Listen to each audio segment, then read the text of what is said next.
Hello students, welcome back to the channel. आज हम लेकर आए हैं आपके लिए एक ऐसी सीरीज जिसमें हम कवर करेंगे एएमयू और जेएमआई के मोस्ट इंपॉर्टेंट जीके जीएस के क्वेश्चंस। तो बिना देर किए शुरू करते हैं और देखते हैं आज के एपिसोड के मोस्ट इंपॉर्टेंट क्वेश्चंस। आज का सबसे पहला क्वेश्चन है, which country is not a member of G7 group.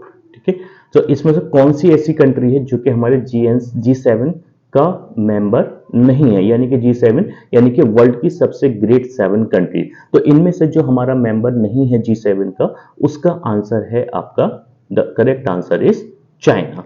Clear, most अच्छा क्वेश्चन है, याद रखें सभी लोग इसको। ठीक है, फिर who is the current prime minister of Canada, यानी कनाडा का करंट प्राइम मिनिस्टर अभी आपके लिए कौन है। तो इसका ऑप्शन आपके पास दे रखे हैं, जस्टिन, बी स्टीफन, सी एंड्रयू और डी आपका जगमीत। तो सभी लोग कमेंट सेक्शन में इसके आंसर दें। ठीक है, तो इसका करेक्ट आंसर है आपका ए, Justin. The next question is, which organization is responsible for setting interest rates in the United States? यानी कि कौन सी ऑर्गेनाइजेशन है जो कि यूनाइटेड स्टेट्स में इंटरेस्ट रेट को सेट करती है।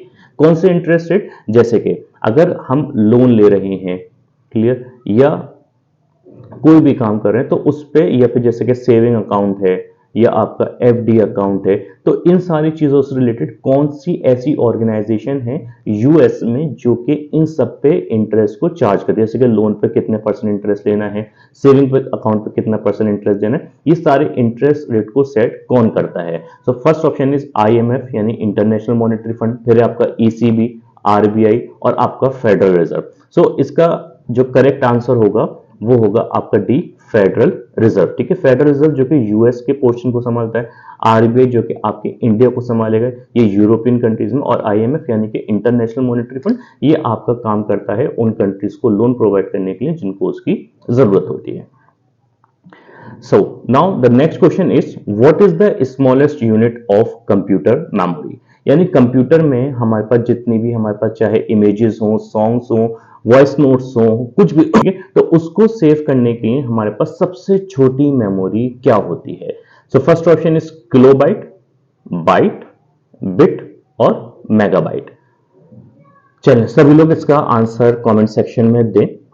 ठीक है, तो देखो अब हम बताते हैं कि इसका करेक्ट आंसर होगा, जो सबसे छोटी यूनिट है कंप्यूटर मेमोरी की वो है आपकी बिट। ठीक है, सबसे छोटी यूनिट आ जाती है आपकी बाइनरी डिजिट यानी कि bit.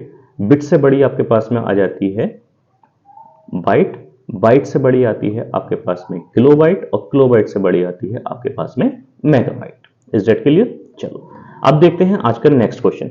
So first question is, sorry, which of the following is a renewable source of energy, यानी कि इनमें से कौन सा ऑप्शन है जो कि आपकी एनर्जी का रिन्यूएबल सोर्स है, जिसको हम बार बार इस्तेमाल कर सकते हैं। सो फर्स्ट ऑप्शन इज कोल। क्या कोल को बार बार इस्तेमाल किया जा सकता है? नहीं। अगर हमने कोल एक बार इस्तेमाल कर लिया तो उसको हम दोबारा यूज नहीं कर सकते हैं, ये आपका रिन्यूएबल सोर्स ऑफ एनर्जी नहीं है।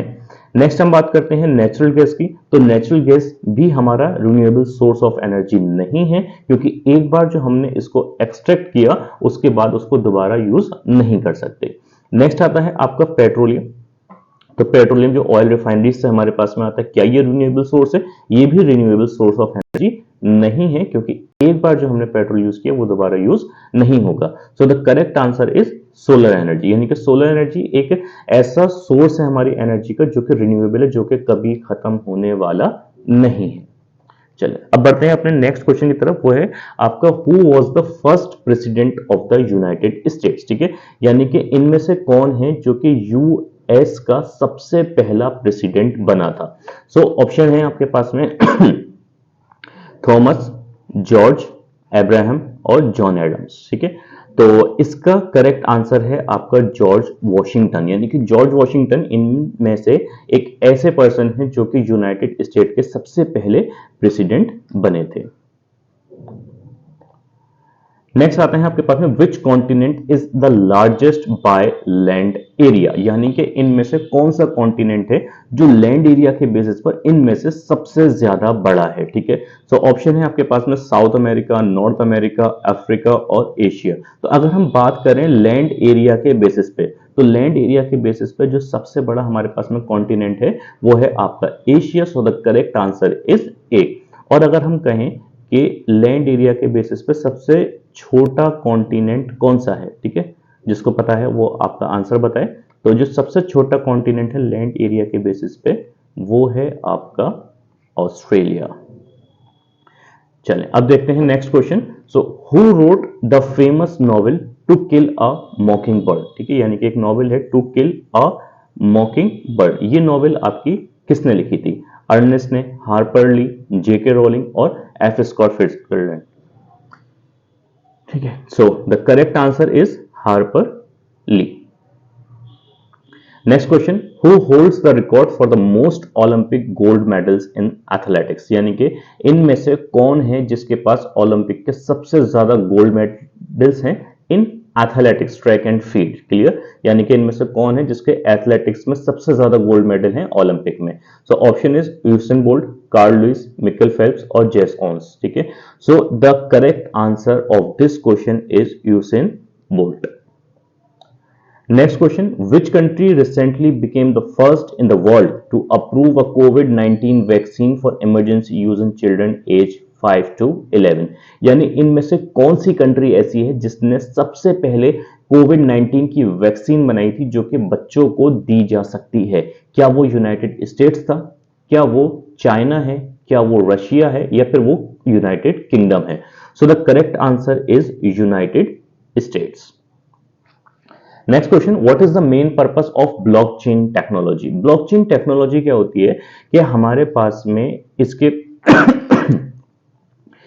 के जैसे एक कंप्यूटर, ठीक है, ये कनेक्ट होगा आपका दूसरे से, फिर ये कनेक्ट होगा आपका थर्ड से, इसी तरीके से हमारे पास में कनेक्टेड सोर्सेज ऑफ होते हैं मिलियंस ऑफ कंप्यूटर्स। क्लियर, तो ये ब्लॉकचेन टेक्नोलॉजी को क्यों डेवलप किया गया है, इसका मेन पर्पस क्या है? क्या इसका मेन पर्पस डिजिटल पेमेंट करना है? नहीं। क्या इसका मेन पर्पस डेटा स्टोरेज को सिक्योर करना है? नहीं, वो क्लाउड स्टोरेज से हो जाता है। क्या इसका वर्चुअल रियलिटी है? नहीं, virtual reality is a different kind of technology. क्या ये डिसेंट्रलाइज्ड कंट्रोल है? तो हाँ, ये डिसेंट्रलाइज्ड कंट्रोल है जिसमें हम कंट्रोल को डिसेंट्रलाइज कर सकें। तो करेक्ट ऑप्शन इज ऑप्शन सी।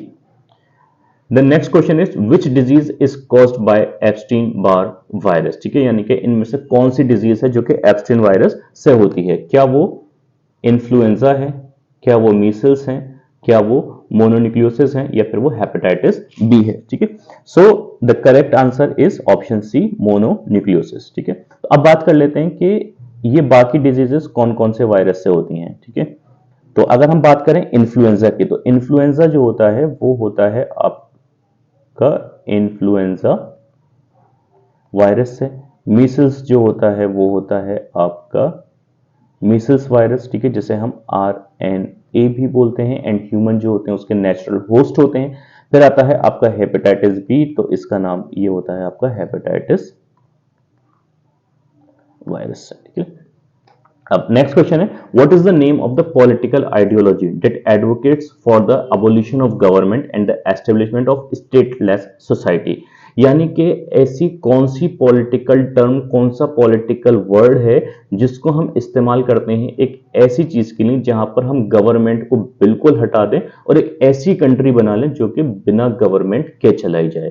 तो क्या इसे हम मार्क्सिज्म बोलते हैं, कैपिटलिज्म बोलते हैं, कम्युनिज्म बोलते हैं या फिर हम इसे एनार्किज्म बोलते हैं? So the correct answer is anarchism. Next question, which of the following is not a type of blood cell? इनमें से कौन सा है जो कि ब्लड सेल का टाइप नहीं है?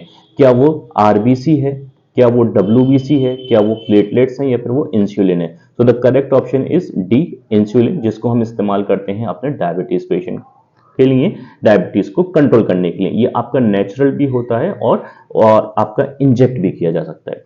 तो अगर हम बात करें आरबीसी की, तो आरबीसी का काम होता है ऑक्सीजन को कैरी करना और कार्बन डाइऑक्साइड को बॉडी से निकालना। फिर WBC की अगर हम बात करें, व्हाइट ब्लड सेल, तो इसका काम होता है इन्फेक्शन से, यानी कि हमारी बॉडी में अगर कोई भी इन्फेक्शन हो जाता है तो इन्फेक्शन से फाइट करने में हमारी हेल्प करता है WBC।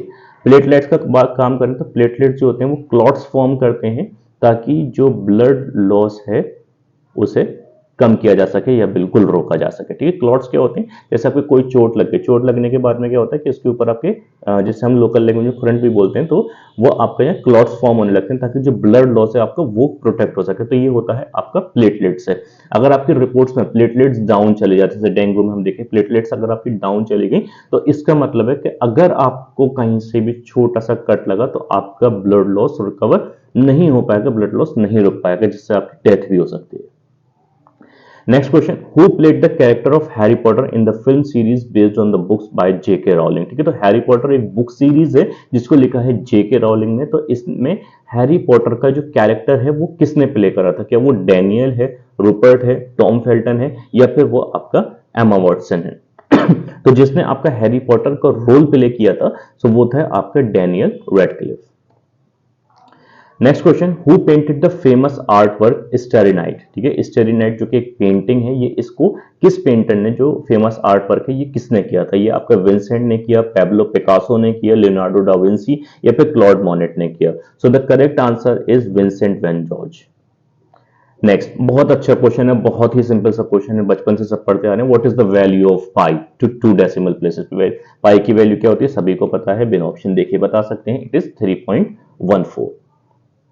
नेक्स्ट, इलेक्ट्रिक करंट की एसआई यूनिट क्या है? क्या वो जूल है, वॉट है, वोल्ट है, या फिर वो एम्पेयर है?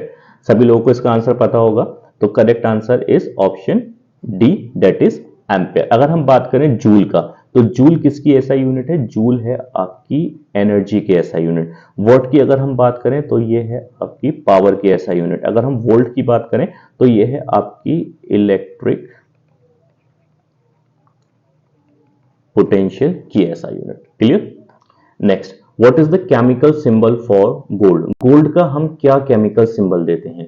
क्या वो Ag है, Au, Cu, या फिर Fe?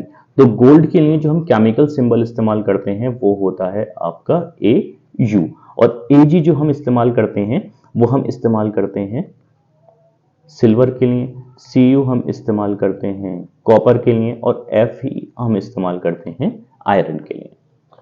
Next and the last question for today is which planet is known as the red planet? बहुत आसान क्वेश्चन है, सेकंड थर्ड क्लास से है।